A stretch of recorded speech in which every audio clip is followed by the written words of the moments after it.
Well, good morning, good afternoon, good evening. Welcome, everybody, wherever you are in the world. Perhaps happy Friday, Jen has just said, is a better way to welcome everybody in. My name is Liz Moseley, and this is the second in a series of ThinkIns that we are working with Deloitte to put together, designed to sort of critically examine a bit the public conversation, the global public conversation about mental health. It is something that we have talked quite a lot about at Tortoise, and I think in general has been talked about quite a lot across the world in the last couple of years in particular. And that tipping point in awareness and the prevalence of sort of in people's, even in their peripheral vision, this idea of mental well-being and mental health, and indeed mental ill health, because it's all sort of sits on a continuum, is something that we're all increasingly mindful of. But what I want to try and do today, with the help of our invited experts and with you all, as always in a ThinkIn, I'm very keen to hear your contributions, ideas, challenges, and what have you as well, is to try and work out where we are in relationship between the talk and the walk, if you like. How much is the awareness translating into progress? And if it isn't, what more can be done to sort of unpick that? And are we thinking about mental health, particularly in relation to work and mental health in the workplace, in the right ways? What are some of the perhaps language that we're getting wrong? How might we reframe how we're trying to tackle this question? I read quite an extraordinary thing this morning in the FT.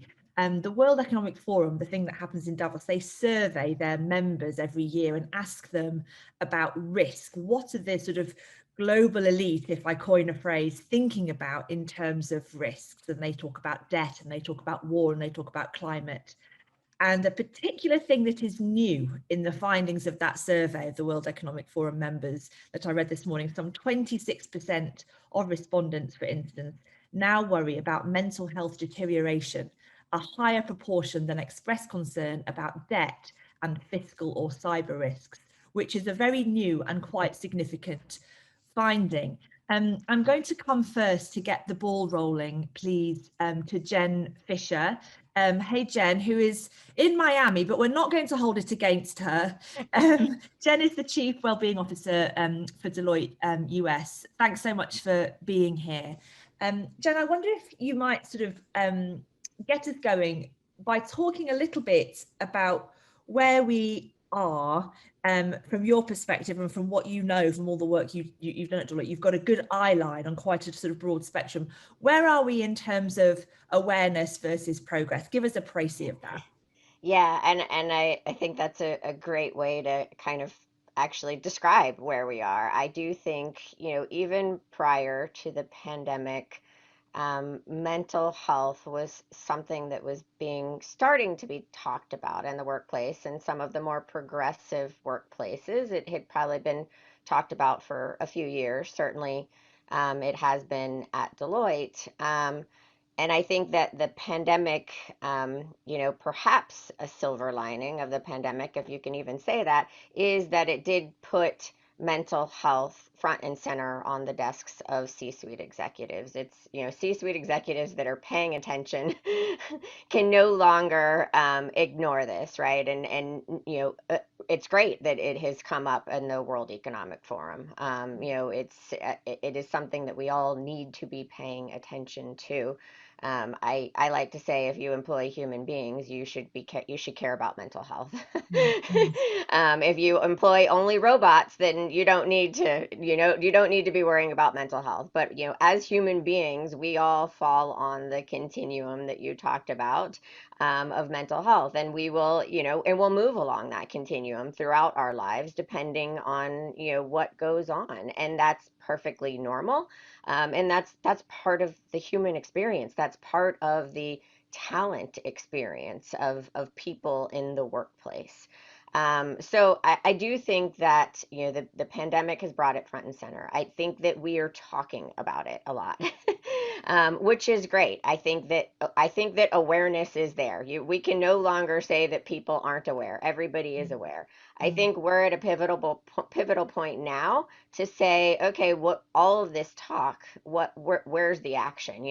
How does that translate into action, and what does that action actually look like? And mm, I don't think that we're there yet. I think that that's what remains to be seen.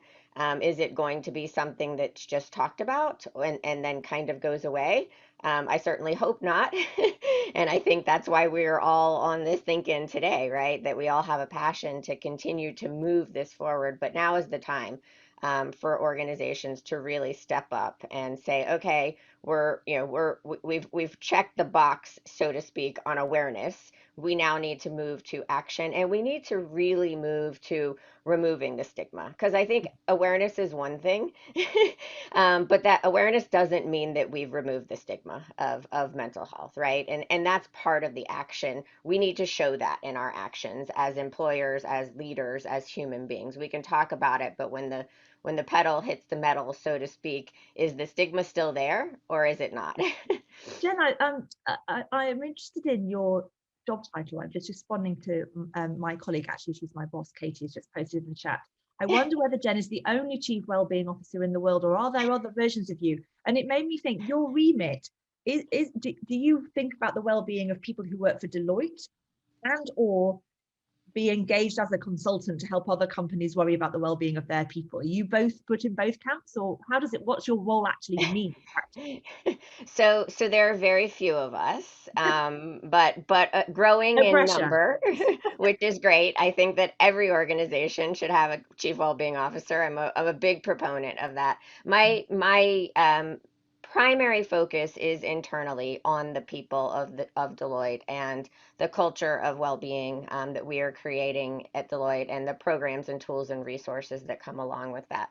That Mm, said, we are it's very important to us as an organization to also care about the communities and the world at large in which we operate. And so mm. I do spend a lot of time externally in the marketplace in discussions like this. I do spend a lot of time in discussions with our clients. I don't actually deliver client work, if you will, but I do spend a lot of time talking to our clients about different ideas and different solutions. You can't help feeling that there'll be a growing commercial opportunity in that space as well. I'm going to bring Absolutely. in Sapna, if I may. Sapna Mahajan, and you're in Canada, I think. Yeah.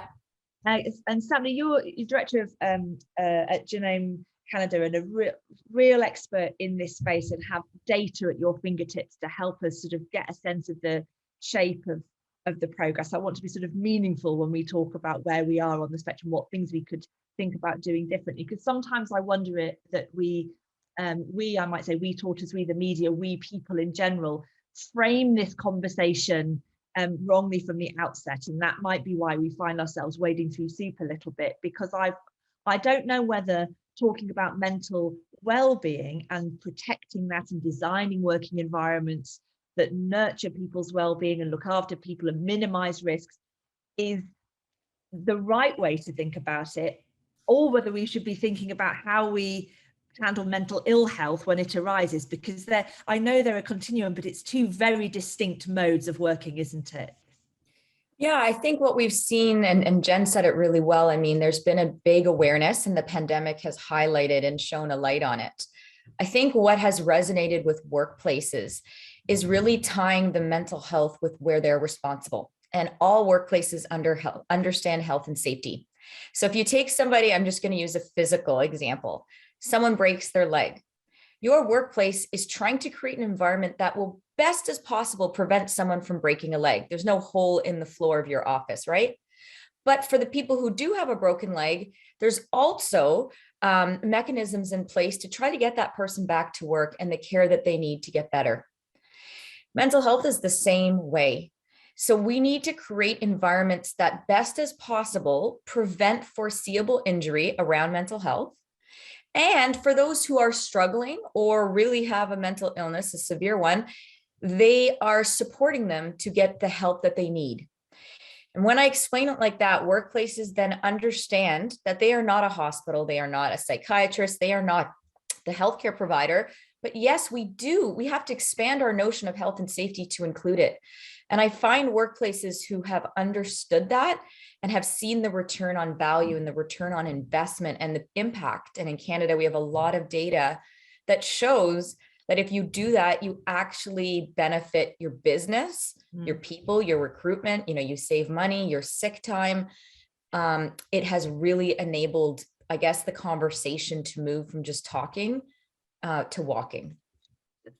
Stephanie, I'm going to come on to return on value and some of those specifics in a second, but that phrase you use, prevent foreseeable injury, and of course the injury, mental health in mental health context, it's not as tangible as a broken leg. I understand the analogy, but it doesn't have that sort of visible element to it often, at least. Given everybody is not equally susceptible to mental ill health and mental challenges, how can a workplace, an office, let's say for the sake of argument, what is an appropriate degree of responsibility? How do you do a health and safety assessment in a workplace for mental health risk? Such a good question. So Canada was the first country in the world to have a standard on psychological health and safety.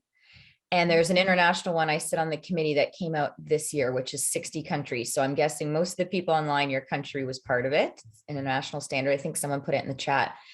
And in that standard in Canada, there's actually an assessment tool on how to assess your workplace. I'm going to type it into the chat, but Guarding Minds at Work is a free online survey that looks at the 13 psychosocial factors. There are 13 factors that affect an employee's well-being that the workplace can control.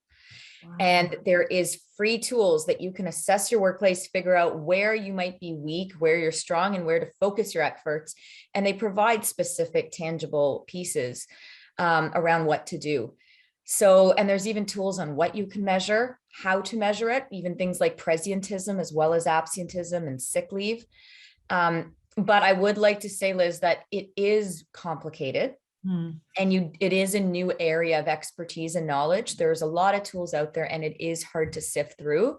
And I think, as Jen said, you're totally right. People are aware, but it is sometimes hard to take that first step. And so I'll post some of that into the chat. That'd be fascinating. I'd love to read through what the 13 psychosocial factors are. Did you say it was called a standard on psychological safety? Is that what it's called? The name of it? Yes, she's nodding. And yeah, it's such a muggle of words, and I'll put a link, but it's psychological health and safety. And the reason they use that language instead of mental health is that across the world, workplaces didn't like the word mental health generally because it has to do with hospitals and care. But when you said psychological health and safety, it falls under the realm of their responsibility, which is health and safety, physical and psychological. And so at least in Canada, that resonated much more. So that's why, but I'll put a link to all of that in the chat. Brilliant. Thanks ever so much. I'm going to come to Ricardo, and then there's already some really good points and questions being raised in the chat. So I'm going to bring some people in just a second. Now, Ricardo Araya is Professor of Global Mental Health and Director for the Centre for Global Mental Health at King's in London. When I was talking to Jen at the very start, Ricardo, and she sort of said, you struggle to find a senior leader in a business these days who doesn't say it matters, who doesn't know that this is something that they need to be mindful of and need to care about. I wonder, this is the question, how good those same leaders would be at articulating why it matters, and whether the sort of understanding is there, the appreciation is there beyond the obvious, beyond a sort of lip service answer of how to articulate the mental well-being in terms of, I suppose, business risk and people risk. Well, that's a complex question. Will require a complex answer. Go for it. But I'll try to simplify the thing. But I just want to, first of all, to kind of sort of make a couple of comments, because as you say, this is all about civilized agreements or disagreements. Sure, yeah, go for it. I think, the point that Jen made, just a couple of comments about the previous speakers. The point that Jen made about, awareness. I mean, there's no question that there's been a massive leap forward in terms of awareness. But from awareness to action, there's a massive gap in there that we need to find a way to fill in. And to some extent, your question is related to that. But personally, I think, we need to be more aware about what is, how do we connect dots? People are more aware, but, from there to get to some level of action that is meaningful, it can be a very long journey. It's taken many years, decades, to get to this level of awareness.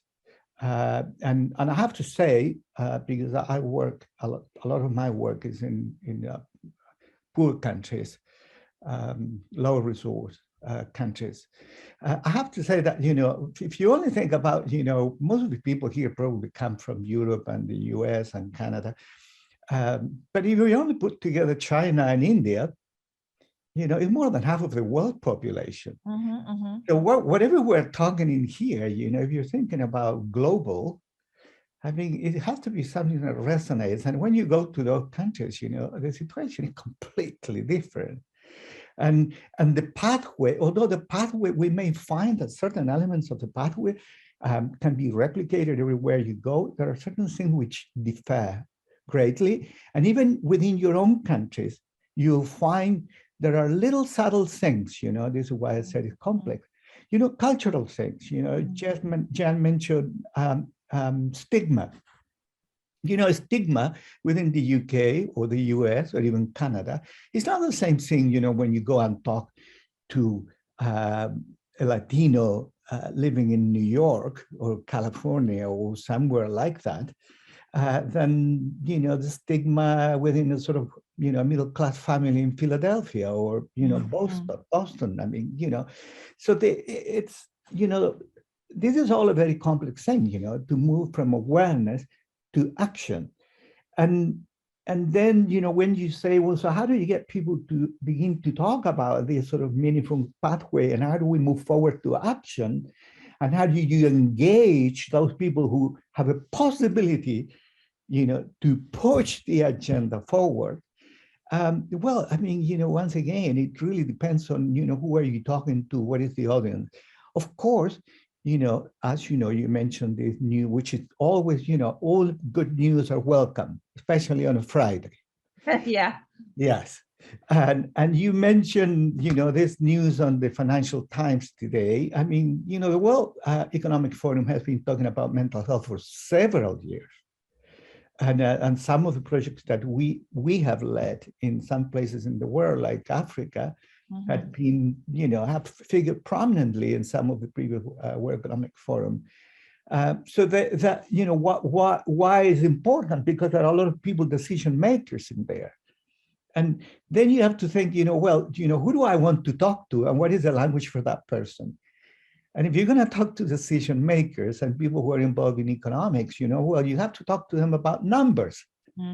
That's what they like. If you're going to talk about, mental health as a human right, and you're going to talk to lawyers, well, the language is a different one, I think, you really need to understand the audience that you're talking to in order to engage them in something which is going to be a little bit more than just simply awareness. Ricardo, it's a great point about matching your argument to the audience, and from even in a small way. I know working as a marketing person inside a business, you have to make friends with finance and present the case on the basis of return on investment. That makes total sense. I suppose I'd be interested to know how sophisticated and mainstream are those different ways of framing the reasons why, of making the case for mental health improvement, support, and what have you in those different scenarios? Well, interesting question, because I have worked with governments. I had a high position at the government at some point in my life. Mm. And it was quite interesting to see, because, ministers of health, just to mention one group, many of those are not even doctors or, know nothing about, scientific evidence. The great majority of them in, poor countries at least, have never read The Lancet or any of the big journals, Mm. So if you talk up to them about p-values or statistical things, they're not going to pay much attention. But if you put the number, the figures that you presented today at the beginning, for most people that, can resonate well. Never forget the human element in here. And just to give you an example of that, when you want to gauge people, many years ago, a friend of mine had a very important position in Department of Human Health Services in the US. And we were talking one day and he said to me, you know what? Autism has become, a really, there's a lot of money to do research on autism today. That was about 10 years ago in the US. And I said to autism, it seems like sort of, not, if you ask me, for the thing to choose, it wouldn't be my first one. And it's just, what's the explanation for that? And he said, well, I think it is because at that time, Obama was the president of the US. And I think Obama has got a relative who's suffering from that illness. Okay. So, never forget that element. There's a human element when you want to engage that very important person that can make the difference. You need to do your homework. Yeah, whatever works, I guess. And thanks ever so much, Ricardo. I was going to bring in Karen Houghton from the chat, but I think she's actually gone. So I'm going to ventriloquize her question for Jen, because I think it's a really good one. And I'd love to know what everybody else thinks too. She mentioned that there's a disconnect between the sort of initiatives that companies put in place that sort of come under a well-being mental health banner, and this is at Karen's words, and what employees actually want. And my question in relation to that, I recognize the situation she's describing. My question in relation to that is whether who is best placed to design a solution, because what you think you want might be half day on a Friday, more flexibility, or all of the things that we sort of know can help feel like they alleviate the pressure. But might some of those things be symptomatic treatments, not root cause changes? Yeah, so it's such a great question because I think a lot of employers have really good intentions when they are rolling out perks and programs and even training. I've seen, mental health first aid mentioned a few times in the chat, and all of those things are good. The issue that I see is that these things don't work if you don't fix the core problem. So if the culture's toxic, and you give somebody a mental health Friday, when they come back on Monday, the culture's still toxic. So you didn't fix anything. You just gave them a day off. And so same thing with yoga and meditation and mental health first aid and resilience training. I mean, pick your favorite perk, program, storytelling. All of those things are good things. They're generally good for our health and well-being. They're not going to hurt anyone. They will do no harm. But what we're not doing is looking at the layer beneath that and actually dealing with what's creating the mental health issues in the workplace to begin with. And I think, and those are really hard discussions to have because you're going to be looking at cultural norms and behaviors that have probably been around for a really long time. And people are horrible at change. We don't like change. We don't like to have hard conversations, especially in the workplace. We think that the workplace is no place for emotions or disagreements, and all of that stuff starts to come up, right? And so on the surface, those things aren't bad. And I think organizations, and a lot of leaders are truly trying to do the right thing. They're just not going deep enough. I think the other thing that is critically important for organizations and organizational leaders who are making these decisions around what types of programs and education and resources they want to invest in and roll out for their workforce, ask your workforce. Don't just make decisions, involve them in the decision. Pilot things, see what works, see what doesn't work, but ask them what they need. Because if you ask them what they need, they take ownership in it, but they're actually going to tell you. If you ask them what they need, they will tell you what they need, right? And so you don't have to make these decisions in a vacuum. And it's unfortunate and very frustrating, honestly, for someone like me in my role when I talk to organizations that say, oh, we invested in X, Y, and Z, and nobody took advantage of it, so they must not care about it, or they must not expect it from us as their employer. And I'm like, well, did you actually ask them if that's what they wanted, or did you just roll it out? Because you probably just spent a lot of money on something that doesn't actually resonate with your workforce. So you're better off involving them in those decisions and rolling out something that resonates with them. And then you'll see the usage and the ROI of something like that go up significantly. Thanks ever so much, Jen. I think this is really getting to the nub of it now, because in having the conversation, particularly with the leaders in the business, about a culture that they preside over and evidently have done well within. You are absolutely having a personal conversation, and that's very hard. The number of leaders that I've had say to me, why do we need to do something like this? I've been here 30 years and I'm just fine, and I kind of, smugly step back and say, well, that's debatable, but okay. Because change is hard, and truthfully, they have done well, but to what have they sacrificed that's not okay along the way? At what cost? Absolutely. I'm just noting Marie Anastasio, I hope I've pronounced your surname correctly, Marie, using a term I haven't heard before, survival bias, but to sort of frame that kind of mindset. Yeah.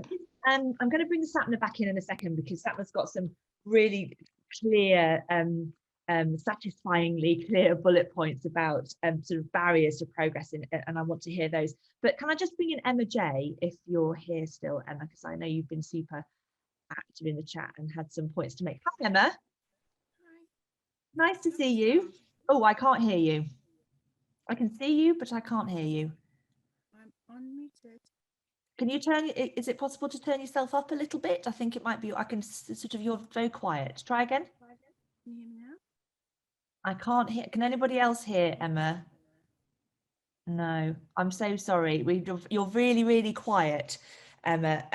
We might have a little fiddle around with your machine and private message me if you think you get it working again.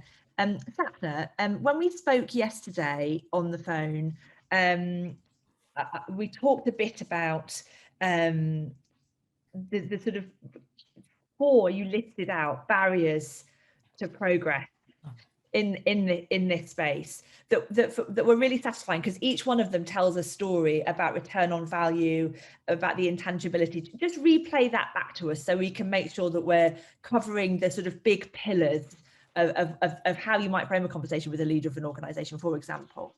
Good, I wrote it down. I was forgetting what I had said. I'll go to those 4 right before. I just wanted to say something that Jen, you made a good point of, like, I think you need to ask people, you have to look at your data to actually identify what you're focusing on, like why. And mental health first aid, which we run in Canada, and we have many programs, if you just do that, it will not make a difference. And the risk is that the senior people say, look, we just invested. You told us to do the training. We did it. It did nothing. So let's not do something on mental health in the work. And I've seen a lot of workplaces fall in that hole. Mm-hmm. So it's really important to identify what you're trying to fix. And senior management needs to be ready to actually address the core issues. And I was working for a huge company, a consultant for a big company, and it turned out their VP, who brought in the most money and was like this major success, had to be let go. That literally was the issue at the core of so much of it. So you have to be ready to make some of the big decisions that will fundamentally change your culture, and communicate the realistic kind of goals. But to your question of kind of the 4 key barriers that we see workplaces, I think one big thing for any workplace to invest in this, because it does take resources. I always say it's a shift in resources, not new resources. Mm-hmm. Put them at the front to prevent a lot of these high costs. But you need to have a clear return on investment for companies to invest in this. So why should I invest in it? Why should we focus on this? How is this going to help my bottom line and my goals? And that needs to be very clear. And you need to speak their language. Sometimes just the well-being of employees is enough, but you do need to tie it to why that matters for this organization, that CEO, et cetera. I think that we need to make clear on what workplaces' responsibility are. If you just say you should care about the mental health, let's take care of everybody, workplace will say that's not our bandwagon. So you need to say these are the 13 factors that we as an organization can control and impact the employees. We're going to focus on these two, which falls under our mandate and can help. Yeah. I think generally there is a lack of expertise and knowledge. This is a very new field. And I really feel for the HR folks, the health and safety folks, the well-being folks who are put sometimes in the positions, extremely smart, working 140% already. And then someone says, can you lead mental health in the workplace for us? And they don't have always the skills, the knowledge, the training, the support, and access to the resources. And that is very hard for people who are put into place to do it. And my last point was that there's a lot actually out there, actually too much probably. And it's like a buffet. And what I hear the most from people who are trying to take action in their workplaces, their first question to me is, where do I start? What do I use? Okay, I want to figure out what the issue is. Which is the best survey? I Googled survey mental health and there's 850 surveys. So it's really, really, yeah, that's a big other challenge. And these are all things that trip up organizations in really taking action, even though their intentions are very well. Yeah, well-intentioned but wrong-headed is a good sort of shorthand for quite a lot of. And I suppose the danger then is you spend, as you say, you invested tons of money and you're a sort of executive and you're looking for value and it didn't work because you did the wrong thing, and then you're sort of, you know, back before the start line again. I'd love to hear from Sarah Gooding, who's asked, I think, a really pertinent and insightful question about timing. Are you there, Sarah? Yes, I am. Hi, Sarah. Thanks for being here. You're commenting on a sort of sense of, oh my goodness, not another thing, a bit. Well, it's partly that, but it's partly how you. It seems I'm involved in various organisations, and regardless of the workplace culture and how well they were faring before the pandemic, it strikes me that all organisations are now really struggling with mental health issues throughout their sort of staff, and I don't know how much of that is within the gift of the organisation to fix, and how to tackle it, and whether in fact now is the right time to tackle it when there is still so much uncertainty. And we had a conversation about this yesterday in a board meeting, and our HR director was saying, okay, well, we just need to do another survey. And I'm thinking, but what are we tackling? What are we trying to fix? Exactly what Satna just said, in fact. So I'm just interested in timing and the role of the organisation versus the role sort of in broader society, and how we untangle those things. It's a really good question. And of course, we sort of tend a little bit in these conversations, and I'm very guilty of it, to sort of talk about senior people as though they're the sort of faceless layer, and then there's everybody else who are the good guys. And clearly these people are people too.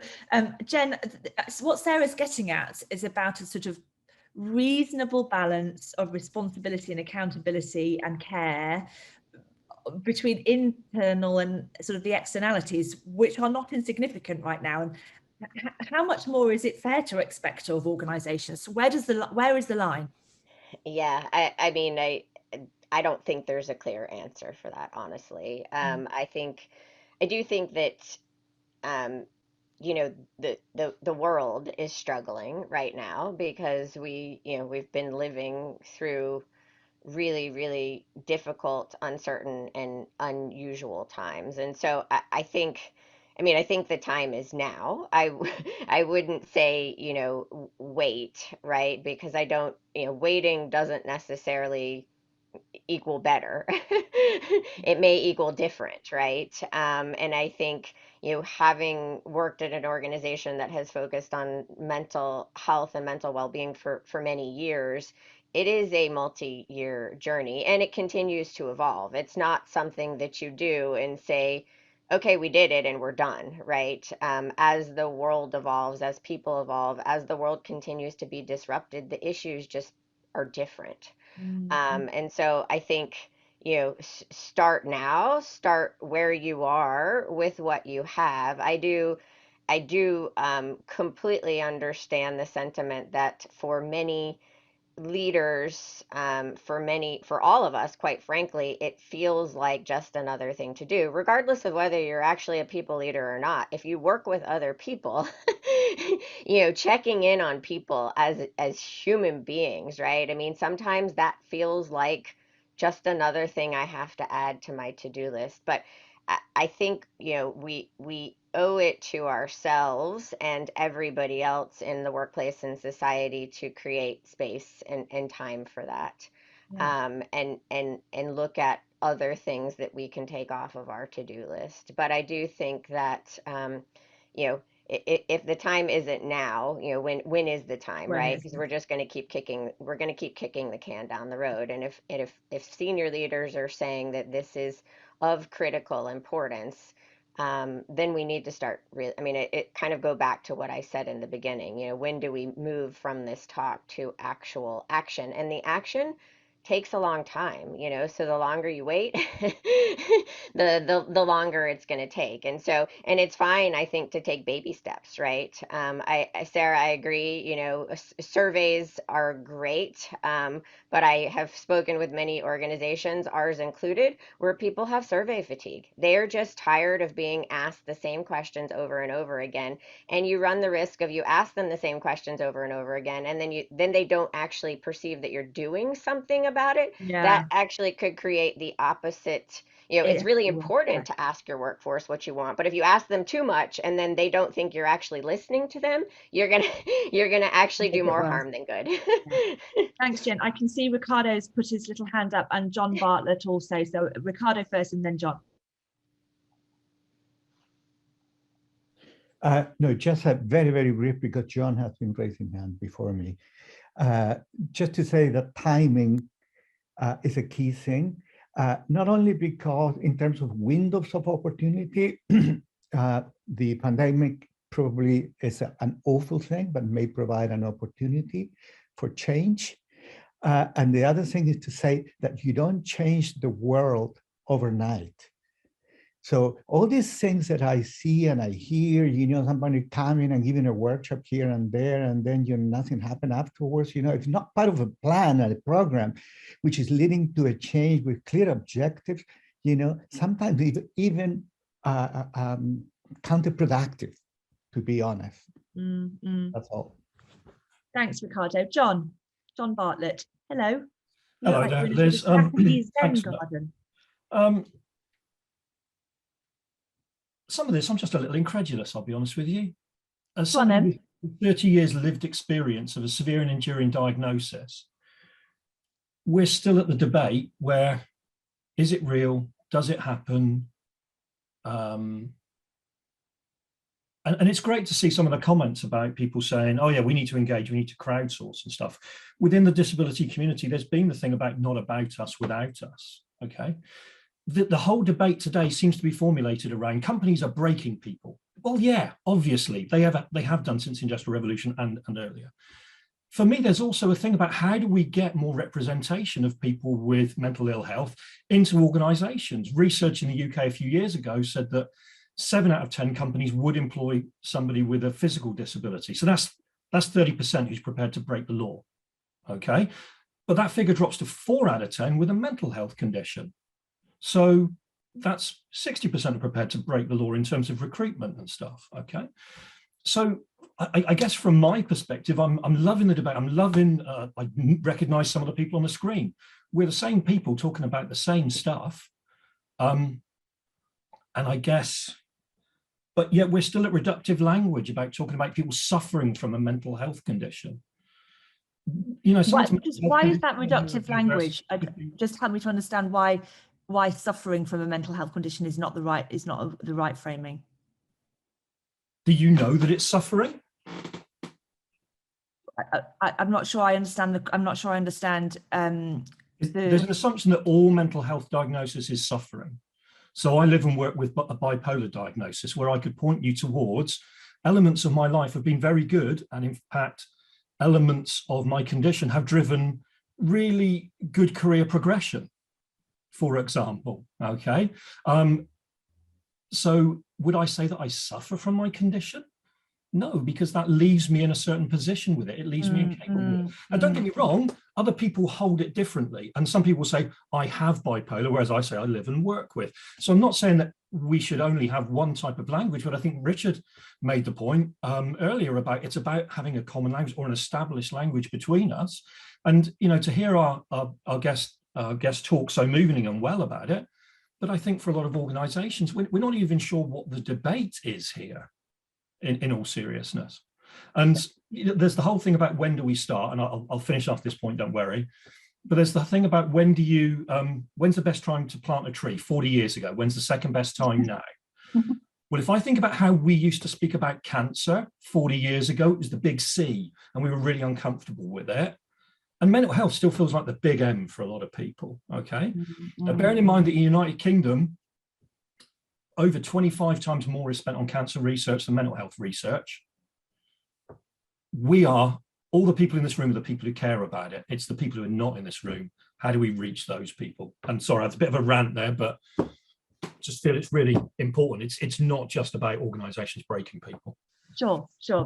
Thanks ever so much, John. John makes a number of important points. I'm going to come back to Jen and then I'll have to catch up on the chat because I always want to make sure I listen to everything John had to say. I think in there, there's we've had conversations that specifically about this before at Tortoise, where the difference between diagnosable mental health conditions of the type that John has, bipolar, has a name, lives with it, you know, for his life, and then the other stuff, mental well-being for people who haven't got that. It's a sort of, as we said, a continuum, but it's a different sort of nature of the conversation is slightly different. It's a different package. Representation we haven't talked about in this scenario, and also I wanted to touch on the consequences for talking about a mental health situation or condition that you might be experiencing, which are still real.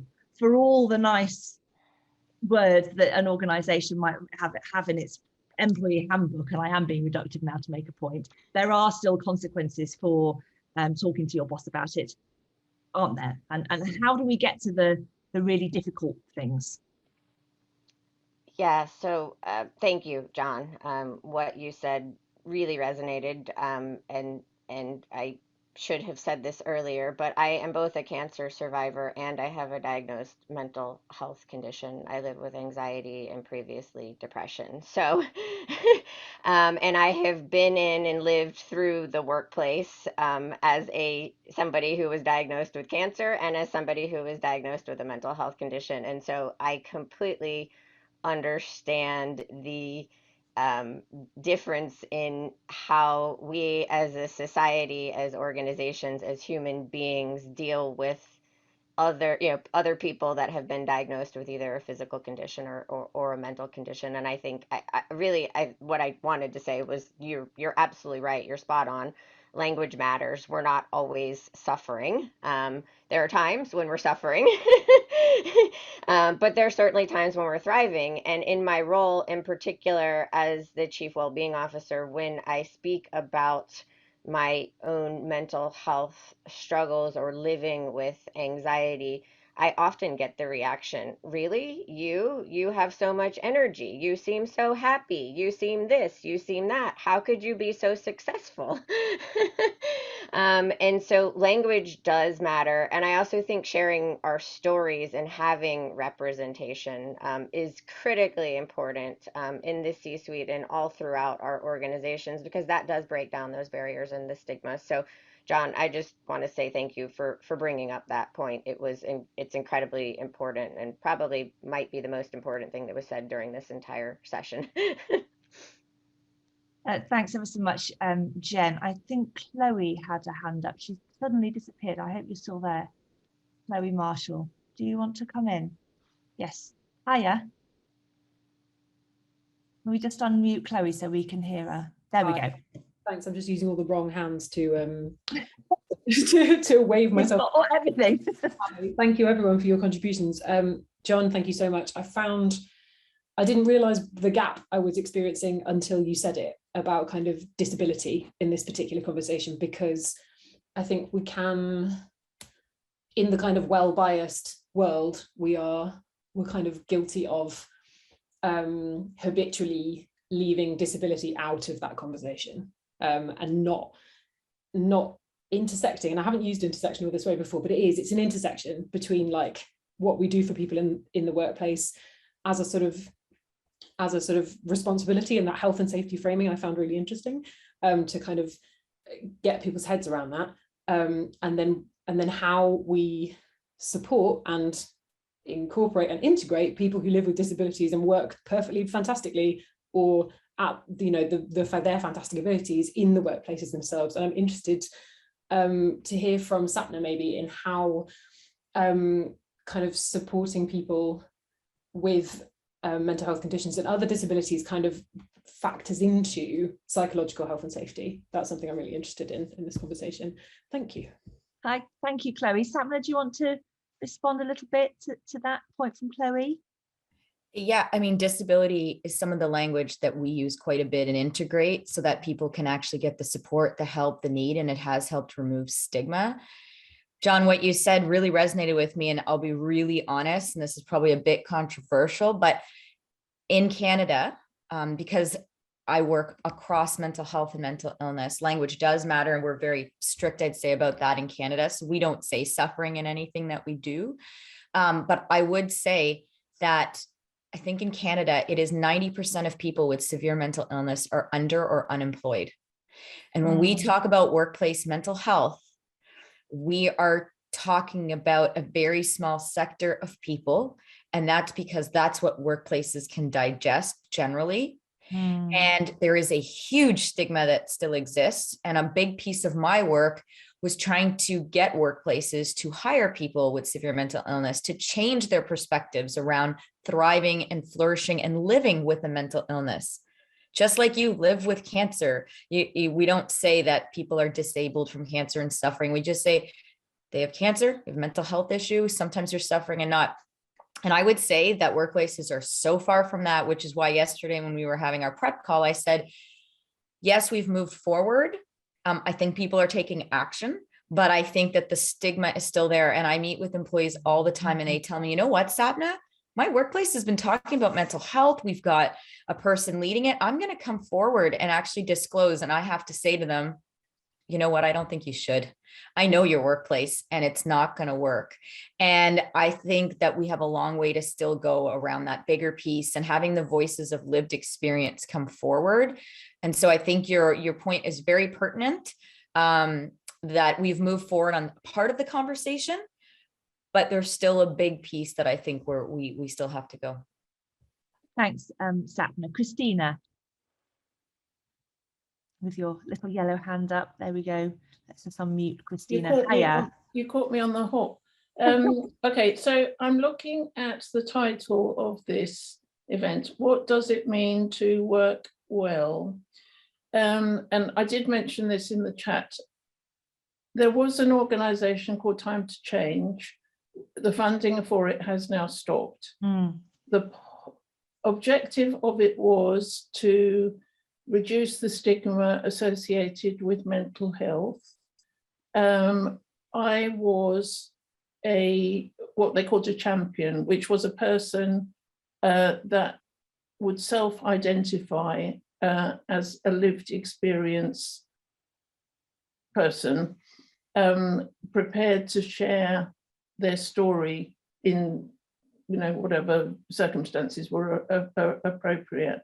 So I suppose what I'm trying to say is, I think that the practical way forward, in kind of the same way that John, I think, was talking about, is for people with lived experience to be comfortable enough to self-identify as having had or having currently lived experience, because it's only really when people put their head above the parapet and say, oh, I am anxious, I am bipolar, I am schizophrenic, I am whatever, but I am doing something within the workplace, that the stigma will go down. So I suppose that's my point. Thanks, Christina. Marie Anastasio. I'm probably pronouncing it really badly. Make sure we unmute Marie so we can hear her. I can see her there with her yellow hand. Sorry, everyone. Marie Anastasio. There we go. Yes, sorry. Okay, so I'm working in academia, and this is a place where mental health is pretty poor. It's a known problem. So first, in a way, I wanted to give another image that so it's easy for us to talk about mental health and mental illness. Like I hear people talking about depression that they're experiencing and seeing psychiatrists and things like this. And this is an easy topic to talk about. Well, at least where I'm working in the Netherlands. But on the other hand, we're in a situation where the stress doesn't come only from the workplace, but from the whole academic system that is a worldwide system. Mm-hmm. And in a way, I wanted to ask those of you who have more knowledge about this, like, how can we deal with that? Because if the workplace itself can already not do anything because the pressure doesn't come only from my supervisor, but from the pressure to publish that will have impact on my career in the future and on getting a job in another university in the future, I feel like the workplace itself has no power anymore. Because the workplace is too small, and it's the system beyond it that creates the problems. Is that? Yeah, it's part of a large system. It's a bit the same kind of problem you can have with startups. The problem doesn't only come from the startup, but from the need of becoming big, because if you don't, then the startup dies. Here, you're your own startup in a way in academia, and then you have to become big or you will be kicked out and lose your job. It's a really good question. Sapna, maybe you might have a go at that. What Marie is getting at is, how can one person in academia, one company, a startup or a bank or a school or whatever the workplace might be, nobody operates in isolation. Everybody is responding to, you know, a competitive market or a policy scenario. You know, everybody's part of a wider system, and the culture that is within responds to their external stimuli too. So is it possible to change from the inside out, realistically? Marie, it's a great question. And I think it's both. What we've seen to be most effective here in Canada is, yes, individuals or individual organizations trying to do as much as they can, but also industry changing some of the fundamental structures and ways of doing things. And so you could use the healthcare sector, you could use education, even in the government. I gave an example yesterday where each government department was like, oh, no, we can't do this because we have this structure and this process and this policy, and this is what's making people unhealthy. So the government widely changed that for any deputy minister, which is our highest leader in our country, there's one for, you know, health and transport, just like every country. In order for them to get their bonus, they have to give a report on 20 things. And one of them was around mental health in the workplace. Suddenly there was a focus, and then that drizzled down to the department level, and then individual champions there were able to do it. So it's two ways. Even in healthcare in Canada, you have individual hospitals or healthcare settings, but we also have accreditation. So we went to the accreditation body and included mental health in the workplace as a thing. So you need to do both. But we have seen many instances where one person or one organization has influenced in industry, and where industry and associations have been able to influence and change broadly as well. And again, if an organization, and we've seen this, has been able to have a return on value and be able to articulate it well, it influences everybody else because it gives you a competitive edge. So we've also seen that where one company has done it in a sector and then others have followed suit. So there's many different ways of doing it. Interesting. Thank you so much. I just want to come back with one last thing that really stayed with me following our prep call yesterday, when I asked Ricardo and Sapna and Jen for examples. It's a bit of a soft, cheap question, actually. Examples that I thought we could talk about today, pockets of best practice, perhaps an organization, perhaps a sector, perhaps a region that was really sort of pulling ahead in trying to design meaningful workplaces that have well represented, representation is good and people are nurtured and looked after and really getting ahead, and they all said no, there isn't one. Which was quite striking to me, and we talked a little bit about how Jen made an observation about managers, middle managers, and there was some talk a little way back in the chat about the role of the people in the middle of the organization more than the role of the people at the top of the organization. And asking those people, if you like people, as part of the appointment of a manager. Jen, we just touched on it, but haven't quite got into this idea of emotional, empathetic disposition not being a very fashionable management characteristic. And I wonder, admitting that there's no silver bullet, clearly there's no silver bullet. If there was one, we'd all have used it years ago. I wonder if we ought to just try and cover that a little bit before we wrap up, because I feel like we've left that untouched. Yeah, and I think it was Sapna yesterday that actually. Oh, forgive me. I'm so sorry. but I will weigh in. I mean, look, I think that emotional intelligence, emotional EQ, whatever you want to call it, is, we used to look at those things in the workplaces and call them soft skills, which is an awful terminology, right? I mean, I don't want to get stuck on words, but those are probably the most important skills, right? You can actually teach those, but you can teach other things. I mean, we're accounting and consulting. You can teach accounting and consulting. One of the most important skills that leaders and people managers, middle management, all of us need to have now and in the future are those, mental and emotional skill sets, and how we manage and engage with other human beings in the workplace and society at large. And I think it has been hugely underplayed in the workplace for many, many years. And we need to significantly, I mean, that needs to be part of all management training is emotional intelligence training, mental health first aid, but it needs to be part of an overall culture change, culture shift. It can't just be these peppered programs that lack strategy and lack a connection point to how this relates to me and my role and the expectations, like Sapna said, of the broader organization. I have to be held accountable as a leader of people, for the mental and emotional needs of the people that work for me. Thank you so much, and thank you to everybody. We are at our time at 2 o'clock. It's been a very wide-ranging, thought-provoking, quite emotional at times conversation. There's a long way to go, and this is part of a series of ThinkIns that will run out over the course of the next few months.